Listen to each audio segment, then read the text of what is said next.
Top quality और consistent performance के लिए सिर्फ सिल्वर पंप नाम याद रखना। रक्षा मंत्री राजनाथ सिंह ने कहा कि पहलगाम में आतंकियों ने हमारे पर्यटकों को धर्म पूछकर मारा।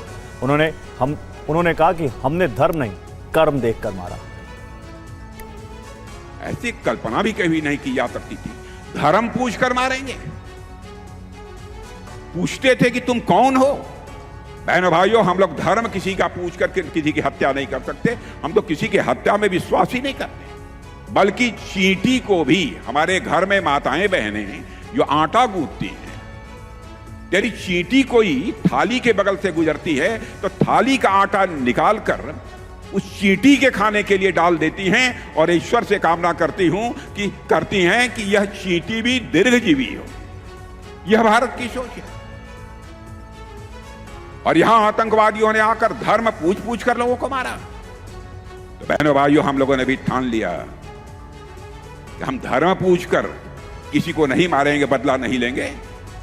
हम उनका कर्म देखकर हम उनको मारेंगे बहनों भाइयों, और कर्म देखकर हम लोगों ने मारा।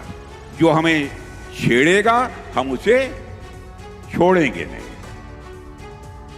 और ट्रम्प टैरिफ विवाद के बीच रक्षा मंत्री राजनाथ सिंह का बयान सामने आया। राजनाथ सिंह ने बिना ट्रम्प का नाम लिए कहा कि कुछ लोग खुद को दुनिया का बॉस समझ रहे हैं, भारत के विकास को रोकने की कोशिश कर रहे हैं, लेकिन ऐसा होगा नहीं।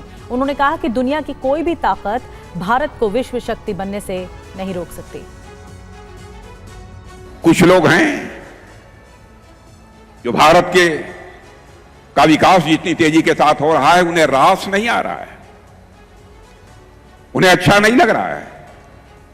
सबके बास तो हम हैं। भारत कैसे इतनी तेजी के साथ बढ़ रहा है, और बहुतों के द्वारा यह कोशिश की जा रही है कुछ ऐसा किया जाए ताकि भारत में भारतवासियों के हाथों से जो चीजें तैयार होती हैं वह दुनिया के देशों में जाएं तो उन देशों में बनने वाली चीजों से वह महंगी हो जाएं, ताकि भारत की धरती पर भारतवासियों के हाथों से बनी हुई चीजें जब महंगी हो जाएंगी तो दुनिया के दोस्त को लोग उसे नहीं खरीदेंगे। यह कोशिश की जा रही है। लेकिन बहनों भाइयों, भारत जितनी तेजी के साथ आगे बढ़ रहा है, मैं पूरे विश्वास के साथ कहता हूं कि भारत को अब दुनिया की कोई ताकत विश्व की एक बड़ी शक्ति बनने से रोक नहीं सकती है।